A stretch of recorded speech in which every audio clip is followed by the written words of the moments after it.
Samantala, idaraan sa kwento, tapos lilituhin, saka sasalisihan ang mga tindera. Ganyan po ang modus ng isang lalaki sa Cavite. At dahil notorious na, may reward money para sa sino makakatulong na mahuli ang suspect. Nasa frontline ng balitang yan si News 5 Mr. Exclusive, Gary De Leon. Masdang maigi ang lalaking yan. Una, nagmamasid-masid lang siya sa labas ng isang flower shop sa Bacoor, Cavite. Maya-maya, tinawag niya ang tindera. Nagtanong tungkol sa wedding bouquet hanggang sa makapasok sa loob ng tindahan. Ay, ikaw na lang yung gagawa? Yung venue, pinking. Hintayin ko na lang. Kasi nag-park na ako dyan eh. Dito, bigla niyang minadali ang tindera.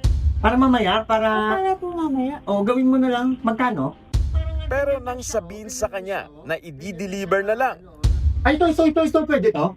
Yung matambok lang siya, te, ha? Tayo na lang gagawa. Ikaw na lang gumawa. Eh, ano na lang kita, sis na lang kita. dito na hindi natinag ang lalaki. Tanong ng tanong at nagawa pa niyang magwalis. Hintay tayo na lang magawa, te. Hintay lang kita, te. Feeling close rin siya sa tindera Sisis ka na? Hindi lata, no? dahil mapilit si kuya na hintay ng bulaklak na binibili niya. Binigyan na siya ng upuan. Pagtalikod ni ate, dito na nakatsyempo ang nagpapanggap na customer na mabilisang kunin ang cellphone na nasa counter.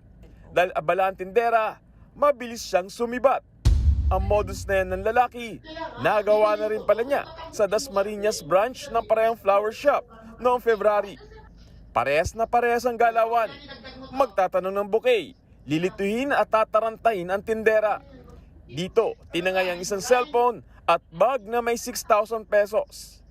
Nung una po kasi pinalagpas namin, pero nagpa-blotter kami. Kala ko hindi siya maulit. Nagulat ako kahapon ng ganung senaryo din na maaga. Naulit po siya ulit. Siya rin po yung taong nagnakaw po sa amin. Napablatter na ang kawatan. Pinost din online ng mga CCTV para agad na mahuli ang suspect. Pero imbis na mahanap, lumutang na notorious na magnanakaw pala ito sa Cavite. Nitong nakaraang buwan, bake shop naman sa may naik ang nasalisihan. Nito Lunes, isang tindahan naman sa Tansa ang nanakawan ng suspect. Handang magsampa ng reklamo ang mga nabiktima ng kawatan. Meron na rin 10,000 pisong reward money sa kung sino man ang mapagbibigay ng impormasyon kung nasaan ang notorious na mananalisi. Nagbabalita mula sa Frontline, Gary De Leon, News 5. Mga kapatid, Julius Babaw po. Para sa komprehensibo at makabuluhang balitaan at talakayan, mag-follow at mag-subscribe na sa social media pages ng News 5.